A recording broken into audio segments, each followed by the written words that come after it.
Welcome back to the Reier on YouTube channel, where it is time for No Sleep TEAL, a program dedicated to discussion involving the National Football League surging Jacksonville Jaguars, division leading, AFC South leading Jacksonville Jaguars, just like we all anticipated a couple of Sundays ago after that fourth quarter against the Houston Texans. NBD, as the kids like to say. Ev, we had the Jags being here a couple of 3 weeks later, didn't we? Yeah, that's definitely we definitely saw the beatdown on the Chargers coming. Sure. And then we never had a doubt about the Jaguars traveling to Nashville. We weren't worried about that. It's always been good vibes up there, Yeah. just good vibes. Yeah, good vibes is a way to describe the energy in that stadium when I was there on Sunday. Evan, by the way, as you see there on the show header, Evan got a W up in Nashville. He's had some tough trips up there in the past, but he and his boys made that drive up 65 from the Ham and got to enjoy that one pretty much start to finish, right? Yeah, I mean, really, there wasn't a thing to make me worried or nervous throughout the entire game. A field goal drive didn't have you shaking in your boots for the Titans to open the game? No, I mean, that's the thing is that's really the blemish that the defense had, right? I mean, after they dominated. They played a perfect game pretty much. That being said, they played a perfect game against a team that, after watching them in person, I am confused at how teams like the Seahawks didn't blow them out, because that was a dejected team in a dejected environment. We've been to some Jags games in some pretty rough years that, the atmosphere in the crowd is relatable. Yeah. Pretty rough. It's not even like you hear groans, just silence, you could hear a pin drop in that place for the most part. It was really, really rough to look at. I mean, I hate the Titans, but that even made me feel a little bit of sympathy for them because, it's just not good. That team is not very good. The Jaguars played a really clean game, which is the thing to focus on, was that they didn't, have a bunch of miscues. They didn't let the Titans have a look at hope in that game, really. It feels like that score is more representative of the fact that the Titans are just not a very good football team. No, they're not. And to your point, though, the Jags did what they needed to do. And in a lot of situations like that in the past, they haven't necessarily taken advantage of that, especially knowing what's on the horizon for this team starting this Sunday here in Duval, with the Indianapolis Colts paying a visit, also at 8-4. But a couple of teams that I would have thought after the Houston debacle, if the teams were trending one way or the other, and I think part of this is Indianapolis's schedule is kicked in pretty good. And is going to continue to kick in. I mean, when you look at the Colts, in addition to these two games, I think they've got the 49ers. I think they got the Seahawks on the road. So it's not going to get any easier for Indianapolis. But kind of joking earlier about we anticipated all this going into this matchup. We really didn't after Houston. There was doomsday talk out in full force. And now there's an excitement, a buzz, again, with an Indianapolis team coming in that the Jags, as we know, right here in Jacksonville, have had a lot of success against. Yeah, historically speaking, it's, the same deal as what we were talking about last week with, whenever the Jags go up to Nashville, historically not a great vibe. But when the Jags play the Colts at home, even going back to the Peyton Manning days, they've had a lot of success. So it's pretty exciting. There's a serious buzz right now. I feel like I'm seeing on social media, people are, finally starting to talk about the Jags on the national level this season. There was early chatter after that Chiefs win, but then the Jags, of course, kind of went wayward for a second. But right now it's like, wow, this is a monumental home game, probably the biggest one of the season. I mean, really, if you think about it. And that's saying something, because at the time of that Chiefs visit for Monday Night Football, that was the biggest game. But this has, very serious playoff implications, right? So, you win this one and you can, continue building that momentum. I mean, maybe by the time you see the Colts again, it might be to clinch the division if things go the right way. And we've seen the Jags in this spot going into December in the not too distant past too. Yeah. Not to continue to speak to some negative trends or history for the Jacksonville Jaguars, but just a couple of years ago, Jags were in this kind of spot, and then by the end of December, the season was pretty much on life support. So you don't want that to happen again. So it starts with this matchup on Sunday, Evan. That starts with Jonathan Taylor, right? I mean, Yeah, of course. you think about what you got to do against him, the outstanding running back in that run game for the Colts. And I think it's two teams that want to do the same thing to the other team. You know, I think if you're the Colts, you want to slow down Travis Etienne, uh, Tootin, the rest of that run game, and put it more on Trevor Lawrence in that passing game to win the game. Danny Dimes, Daniel Jones now in Indianapolis. Last couple of weeks, he hasn't been exactly prolific throwing the football, Nope. but he's done a better job than he had done the previous couple of weeks in terms of taking care of the ball. And that's kind of the theme for Trevor, too.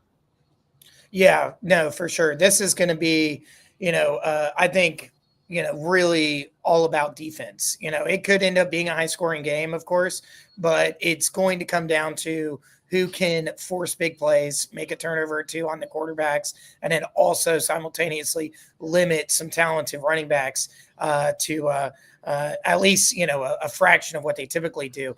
The Jaguars' rush defense ranked number one in the NFL still after last weekend, but the Colts are ranked seventh. So it's not like, oh, well, there's a clear, dichotomy in these two teams. They both have really strong rushing defenses. And, you could say that, the Jaguars have done it against, maybe better teams than the Colts have done so far. But at the end of the day, I don't know if the Jaguars have played against a team with a running back like Jonathan Taylor all season. No.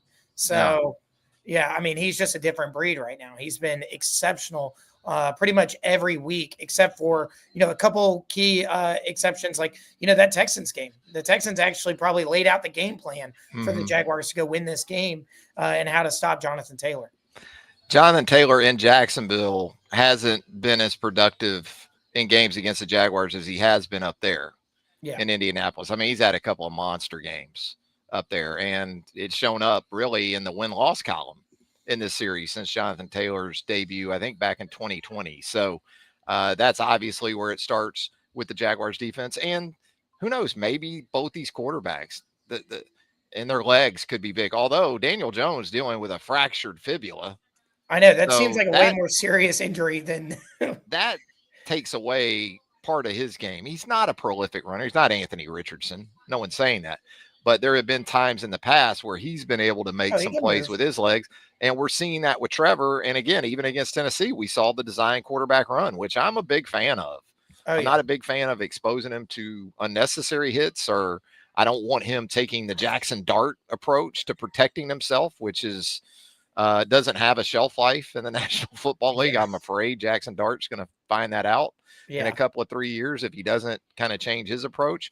But it's been beneficial to the Jags. Okay, you're going to run up, you're going to load up on ETN and Tootin and some of those things. Well, we'll get the extra blocker involved. And again, a couple times a game, let Trevor do something with his legs. Yeah, no, I think right now, especially over the past 2 or 3 weeks, I think Cohen has kind of nailed down the identity of what this offense is supposed to look like. The ins and outs of it, not just okay, we're going to be run first, right? It's like okay, well, we're going to get Trevor involved. Now that you got Brenton Strange back, that goes such a Huge. long way for both just setting up, having another really talented blocker, but also, I mean, it seems like over the past couple weeks, like Strange just is wide open. Like it's exciting to see. Of course, you're anticipating a pretty talented Colts defense to adjust and try and limit him. But Yeah, how I'm about the looking tight at end? How about the tight ends in this game? Right. yeah. I I mean, mean, dude, Indianapolis definitely invested some capital at and that position in the draft, and then Brenton Strange emerging for the Jaguars. yeah, I mean, we've been waiting on Strange to come along, but Warren has hit this NFL season like nobody's business. Mm-hmm. I mean, really one of the most impressive rookie seasons of anybody in the league. Dude is a serious problem. Mm-hmm. For the Jags, we talked about issues at safety.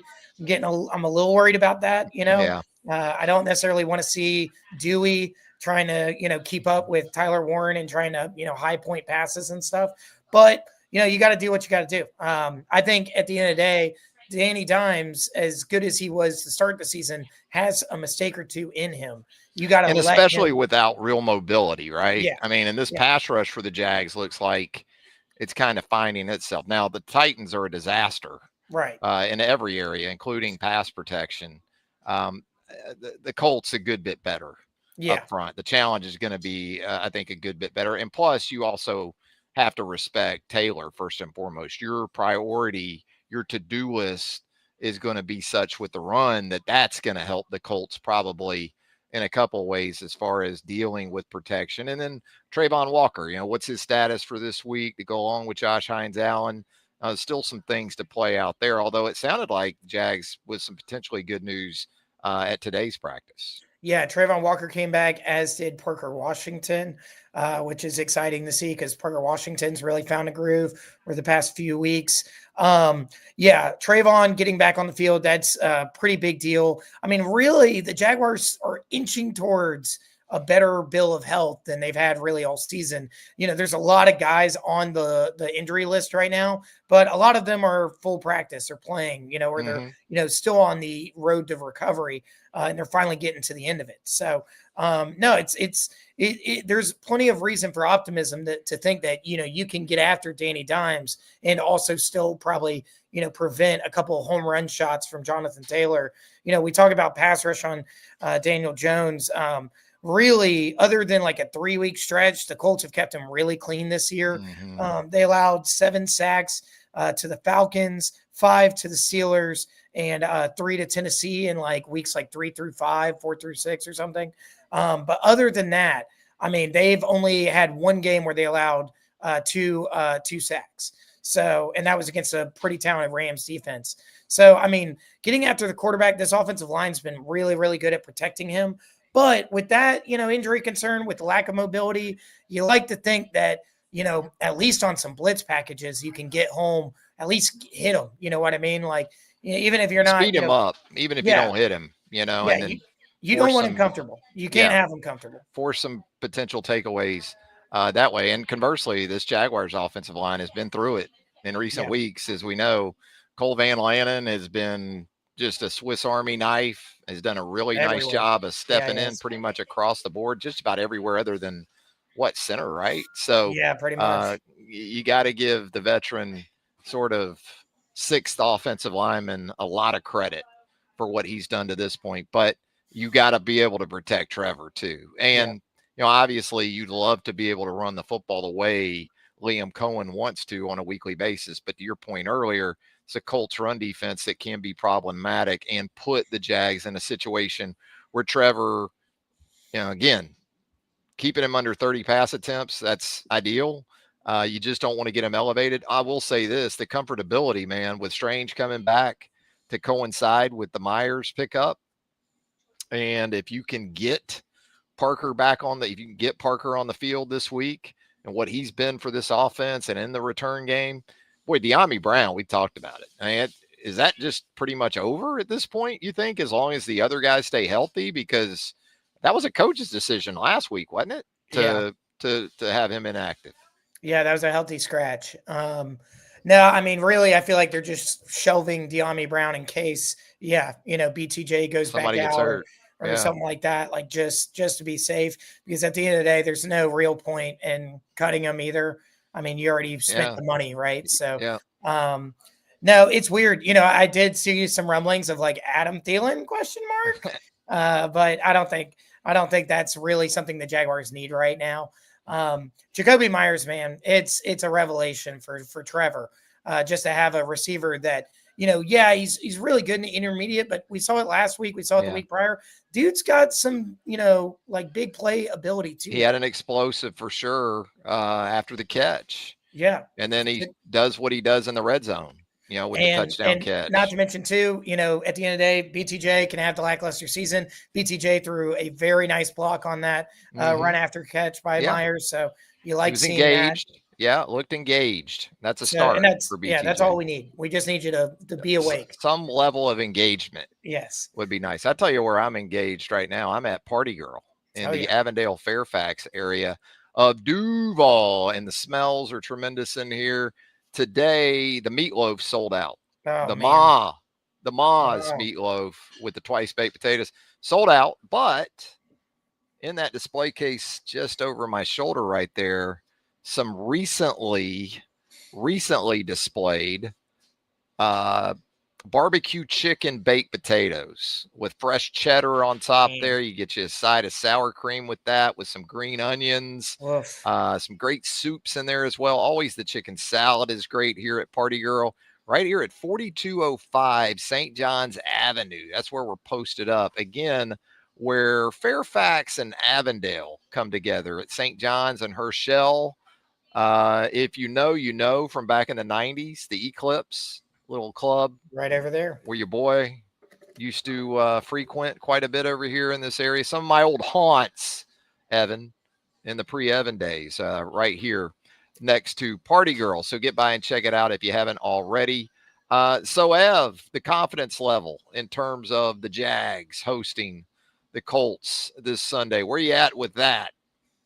I mean, I feel pretty good. I mean, I just, at least about our chances, I don't think this is going to be easy at all. And in fact, I'm not even sure if I want to predict the Jaguars to win, but I would still put myself at like a 7.5. I think the Jaguars are going to, at the very least, be in this game. And, I also think that while this is one that, between the two matchups that the teams have left, this is the one you really just need to make sure you go in and get a Gotta W in. win at It's home. not the end of the world if you don't win it. So it's just, I don't know. It's a weird one. I would say, yeah, 7.5 out of 10 on the confidence level. What about you? Uh, I'll go. I'll go 7. Yeah. I'll go 7. I think this team really understands who it is right now. Defense playing at a super high level. Different type of challenge this week. I think in the lines of scrimmage, that's the concern I have. Does this thing kind of get Seahawks-ish on the Yeah. Jags? Feels like it could be that kind of matchup. We saw what Seattle did here in Jacksonville. But I think the Jaguar defense is going to be up to the task, as we talked about historically against Taylor, against this Indianapolis offense here. It's been good enough. What do you got to go back? You got to go back to Andrew Luck, I think it is, in 2014. Yeah, I And the think so. Colts winning here in Jacksonville. That's crazy. Crazy to Super. think about Andrew Luck just, isn't playing football Yeah, I still. mean, there's a But world in which Andrew Luck is the quarterback for the yeah, Colts right now. Like, there's yes. another universe, like where Instead of the he's, GM for Stanford. Yeah. yeah. It's Um, wild. no, it's nuts. It's just, one of the, the Jags have basically set themselves up, good or bad, to be a bogey team for Indianapolis, and that's really really big for this weekend. I also wanted to mention, we talked about injuries. I wanted to hit back on it. Doesn't seem like Sauce Gardner's going to play. Um, No, pretty no. big, pretty big deal. I Yeah. mean, Hmm. he hasn't quite been the revelation that he was a few years ago, but Hmm. I mean, that's a big deal, especially when we were just talking about Jacoby Myers. Yeah. Um, you'd like to think that, maybe this is one where, yeah, Trevor actually does shine a little bit. They Hmm. kind of put it on his shoulders to start last weekend. Yeah. I mean, they Work went, the middle of the field beautifully. That's what I like to see from any quarterback, with confidence and precision, because a lot of bad things can happen in the middle of the field. But you didn't get that sense with him at all last week, which is a little bit unnerving in and of itself, yeah, because now we're talking about him stacking another one on top of that. right, So, we'll see how that goes. I want the Jags to keep their specialists healthy this week, yeah, between Logan Cook and Matisic.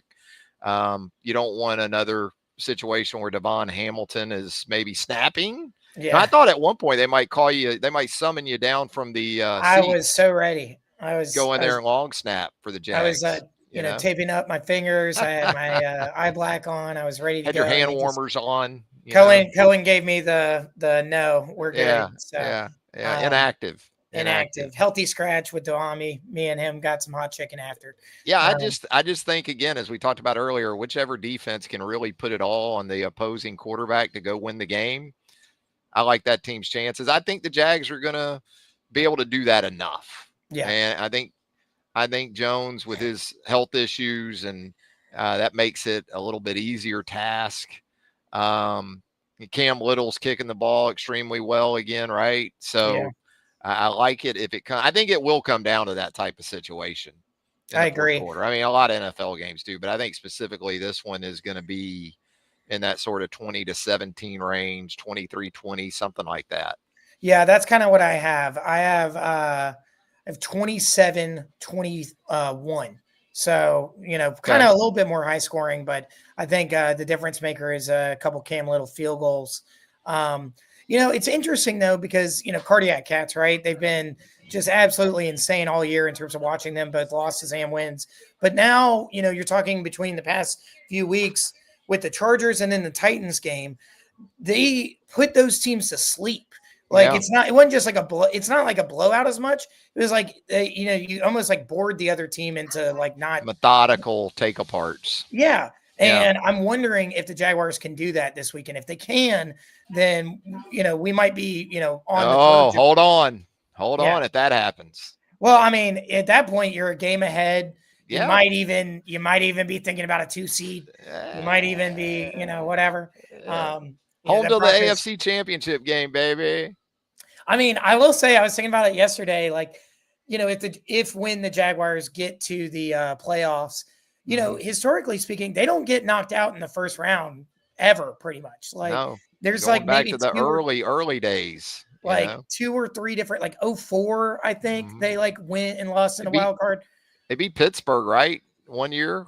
In We were '07. on the family trip watching Yeah, that one. I remember that. 2017, past, if you think about it, past 3 playoff visits. 2022, you beat the Chargers Won in at home, which, Pittsburgh a couple times. Yeah. yeah, 2017 is Pittsburgh on the road. 2007 is Pittsburgh on the road, and then both in 2007 and 2017, you lost to the Patriots. Also, they beat the Bills before that Steelers game in 2017. Forgot about that. So, I mean, they're a team that even if it doesn't end up being a division title, I think it's going to be interesting because I really don't think there's anyone in the AFC that they could play right now that I would be like, oh well, we got screwed on the matchup. Whip Heroes chiming in here in the show Yeah, chat. We appreciate it as always. We're live here on Reier on YouTube. Whip Hero says Jags need to get revenge versus the Pats and refs robbing them. There you go. Miles Jack wasn't down. He wasn't down. He MJ was wasn't not down. down. He was not I down. think after that game, I spent like 2 hours in the dark in my room. Just That was I rough. not like no like strong Yeah. emotions, just Yeah. pure. Just we almost had it. That Um, close. but Yeah. but at the end of the day, I almost like went to the Super Bowl with Blake Bortles as yeah, starting dude. quarterback. How about that? I mean, it would have been Wow. so cool. It would have been so cool. I mean, And that's the Eagles. Trent Dilfer won a Super Bowl. Yeah, You know, it's fact. Nick Foles balled yeah. out in a Super Bowl that the Jaguars could have been in. Philly So special Nick.